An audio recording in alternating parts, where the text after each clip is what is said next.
আজি আমাৰ ঘৰলৈ হুঁচৰি গাবলৈ অহা কথা সেয়ে ডিঙিত গামোচা লৈ ততাতৈয়াকৈ ওলাই ল'লোঁ। এনেকৈ চাকি গছি আৰু ধূপ জ্বলাই হুঁচৰি আদৰিবলৈ ক'লোঁ। তেওঁলোকে হৰিধ্বনি দি আমাৰ ঘৰত প্ৰৱেশ কৰিলে।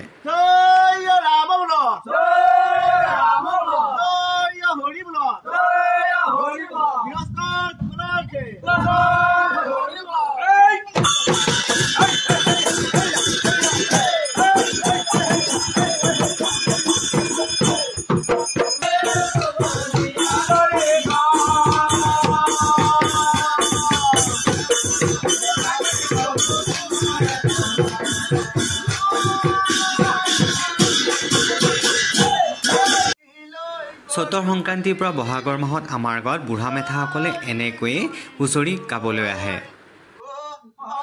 ইমান ভাল লগা এটা পৰিৱেশ। ইতিমধ্যে ধুমুহাও আহিবলৈ আৰম্ভ কৰিছিল।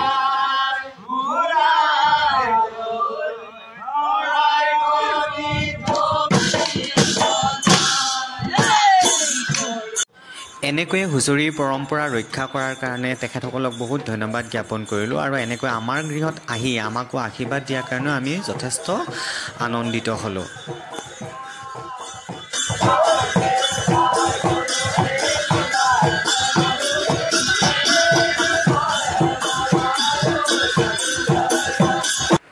হুঁচৰি শেষ হোৱাৰ পিছত ৰাইজলৈ মাননি আগবঢ়ালোঁ আৰু আমি দুয়ো ৰাইজৰ সন্মুখত সেৱা লৈ আশীৰ্বাদ গ্ৰহণ কৰিলোঁ আৰু তেখেতসকলে মূৰৰ ছিঙি চুলি আশীৰ্বাদ প্ৰদান কৰিলে। গতিকে ভিডিঅ'টো চাই কেনে পালে আপোনালোকে জনাবচোন।